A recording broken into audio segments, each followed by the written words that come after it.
बिस्मिल्लाहिर्रहमानिर्रहीम अस्सलामुअलैकुम dear students, welcome to my YouTube channel. आज हम एक नए चैप्टर के साथ अपने इस लेक्चर का आगाज करेंगे। हम स्टार्ट करने जा रहे हैं चैप्टर नंबर 9। जो चैप्टर नंबर 9 है वो है ह्यूमन डाइजेस्टिव सिस्टम। आज हमने इस चैप्टर के अंदर दो पॉइंट को डिस्कस करना है। पहला जो है वो हमारा इसका इंट्रोडक्शन होगा। सेकंड जो हमने आज पॉइंट डिस्कस करना है वो है ह्यूमन डाइजेस्टिव सिस्टम की एनाटॉमी एंड फिजियोलॉजी। तो ये दो पॉइंट आज हम स्टार्ट करने जा रहे हैं। सबसे पहला जो चैप्टर नंबर 9 है उसका नेम मैं आपको दोबारा एक बार एक्सप्लेन कर दूं, ह्यूमन डाइजेस्टिव सिस्टम, इंसान का निजाम इंहिजाम। इस पूरे चैप्टर के अंदर हमने ये देखना है कि ये जो डाइजेशन है ह्यूमन के अंदर कैसे होती है। तो सबसे पहली जो इसके इंट्रोडक्शन के अंदर टर्म है वो है डाइजेशन। अगर हम डाइजेशन को डिफाइन करें, the process by which body break down food into smaller absorbable components known as digestion.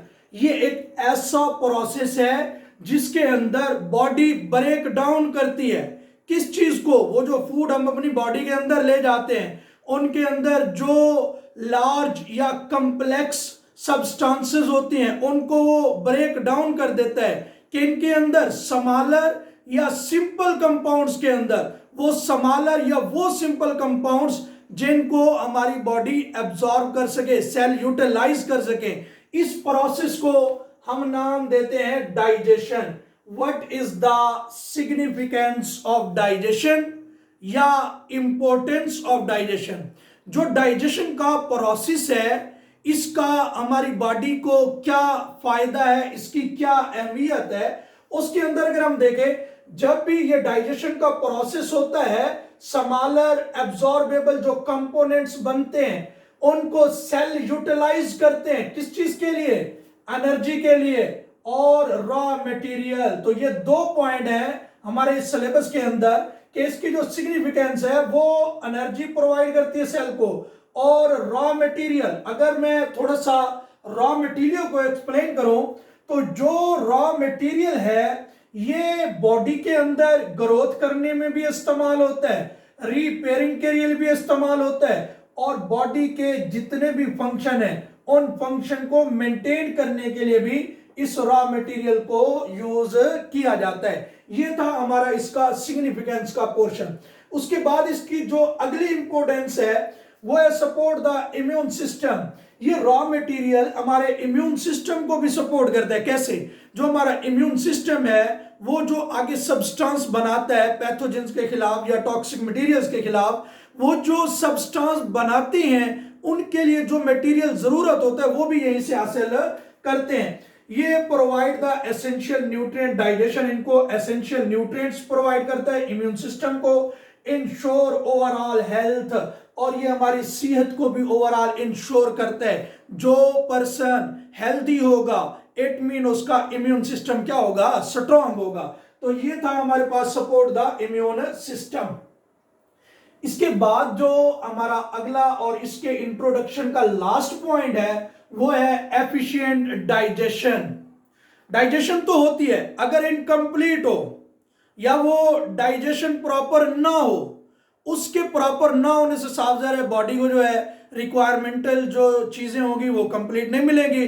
अगर डाइजेशन एफिशिएंट होती है, कंप्लीट होती है, तो उसका फायदा क्या है, प्रिवेंट न्यूट्रिएंट डेफिशिएंसी। अगर डाइजेशन का प्रोसेस बिल्कुल अच्छी तरह हुआ है, कंप्लीट हुआ है, तो जितने भी न्यूट्रिएंट्स रिक्वायर होंगे उनकी डेफिशिएंसी नहीं होगी।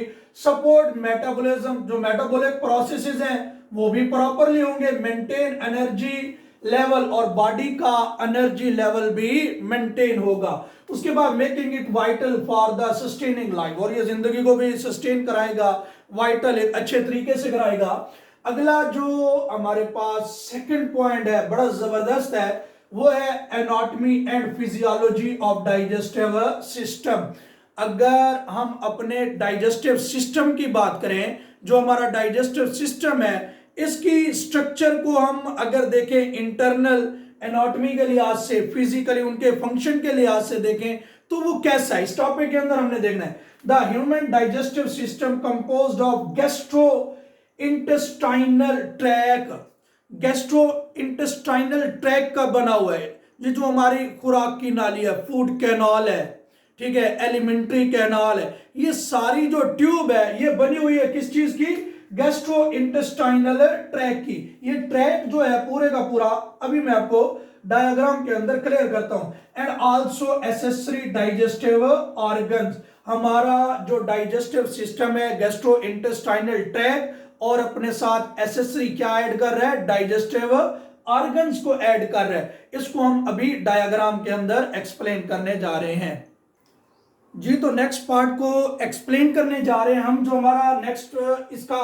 पॉइंट था वो था गैस्ट्रो इंटेस्टाइनल ट्रैक और उसके साथ एसेसरी डाइजेस्टिव ऑर्गन। अगर गैस्ट्रो इंटेस्टाइनल ट्रैक की बात की जाए, वो ट्रैक कौन सा है, तो उसमें सबसे पहला ट्रैक के अंदर ओरल कैविटी, उसके बाद फेरिंक्स, उसके बाद एसोफेगस, स्टमक, स्मॉल इंटेस्टाइन और large intestine.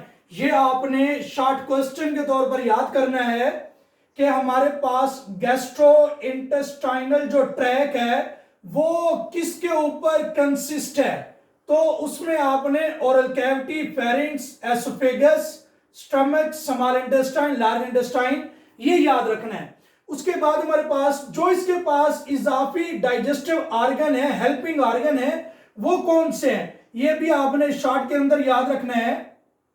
Salivary glands, liver, gall bladder और पेंक्रियाज, ये हमारे पास एसेसरी डाइजेस्टिव ऑर्गन है, या हेल्पिंग ऑर्गन भी आप इनको समझ सकते हैं। उसके बाद अगर मैं इन ट्रैक को और एसेसरी डाइजेस्टिव ऑर्गन को डायग्राम में दिखाऊं, तो ये आपके सामने एक डायग्राम है। इसमें सबसे पहला हमारे पास जो गैस्ट्रो इंटेस्टाइनल ट्रैक है और साथ साथ एसेसरी है, उसको एक्सप्लेन करने जा रहे हैं।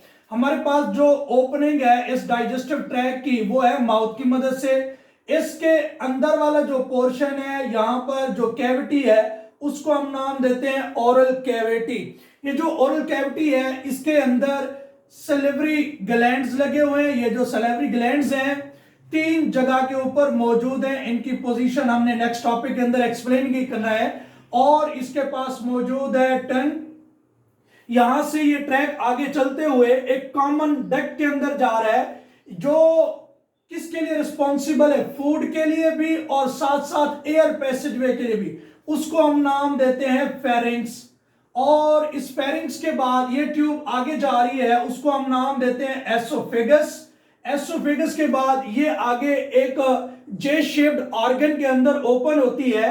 उस जे शेप्ड वाले ऑर्गन को हम नाम देते हैं स्टमक। ये स्टमक आगे इंटर हो जाता है स्मॉल इंटेस्टाइन के अंदर। जो स्मॉल इंटेस्टाइन है उसका जो पहला पार्ट यहां से आपको नजर आ रहा है, स्टार्ट हो रहा है। इस स्टार्ट होने वाले पोजीशन की ट्यूब को हम नाम देते हैं ड्यूडिनम। ये यहां से ट्रेवल करके आगे चली जाती है ज्यूजिनम के अंदर। ज्यूजिनम के बाद ये आगे चली जाती है इलियम। ये तीनों जो हिस्से आपको नजर आ रहे हैं, ड्यूडिनम, ज्यूजिनम और इलियम, ये तीनों पार्ट किसके हैं, स्मॉल इंटेस्टाइन के हैं। अगर मैं आपको यहां पर एक बात थोड़ी सी एक्सप्लेन कर दूं, जैसे ही ये स्टमक के बाद स्टार्ट होती है ड्यूडिनम, तो हमारे पास जो ये एसेसरी डाइजेस्टिव ऑर्गन्स हैं, ये अपनी सेक्रीशंस यहां सेक्रीट करते हैं। इनकी डिटेल्स आगे हमने वैसे भी एक्सप्लेन करनी है। तो वो हेल्पिंग ऑर्गन जो लिवर हो गया, गॉल ब्लैडर हो गया, जो बाइल जूस बनाता है एक ट्यूब के जरिए, कॉमन बाइल डक्ट, यही कॉमन बाइल डक्ट आगे जो दूसरा ऑर्गन है पेंक्रियाज। ये जो पेंक्रियाज है 2 हिस्सों पर मुश्तमिल है, एंडोक्राइन भी है और एक्सोक्राइन भी है। तो ये जो एक्सोक्राइन वाला पोर्शन है, ये यहां से पेंक्रियाटिक जूस, इसकी कॉमन ट्यूब की मदद से, पेंक्रियाटिक जो ट्यूब है, डक्ट है, उसकी मदद से ये आगे इस ड्यूडिनम के अंदर सेक्रेट करते हैं। तो ये जो एसेसरी ऑर्गन है यहां पर अपनी सेक्रेशन जो डाइजेशन में अपना रोल प्ले करेंगे, कैसे वो हमारे अगले टॉपिक के अंदर आएंगे। तो इसके बाद यहां से ये ड्यूडिनम चली जाएगी ज्यूजिनम, ज्यूजिनम से इलियम, इलियम के बाद जो अगला पोर्शन स्टार्ट होगा, लार्ज इंटेस्टाइन का पार्ट स्टार्ट होगा, पहला वो होगा सिकम। ये जो सिकम है यहां से स्टार्ट होने के बाद ये ट्यूब आगे चली जाएगी, ये जैसे जैसे जैसे ये ऊपर की तरफ जाएगी, फिर ये आगे की तरफ जा रही है, यहां से फिर ये नीचे की तरफ आ रही है। ये सारी ट्यूब हमारे पास है कोलॉन। अगर हम कोलॉन को देखें, जब ये ऊपर की तरफ जाती है इसको हम कहते हैं एसेंडिंग, जब ये बिल्कुल आगे सीधी स्ट्रेट हो जाती है ट्रांसफर, और जब नीचे की तरफ आती है तो हम इसको डिसेंडिंग। ये तीनों पार्ट किसके हैं? कोलॉन के हैं। यहां से ये ट्यूब आगे चली जाती है लार्ज इंटेस्टाइन के अगले पार्ट जहां पर वेस्टेज स्टोर होते हैं, रेक्टम, और उसके बाद लास्ट पार्ट है एनस, यहां से वेस्टेज को क्या कर दिया जाता है? रिमूव।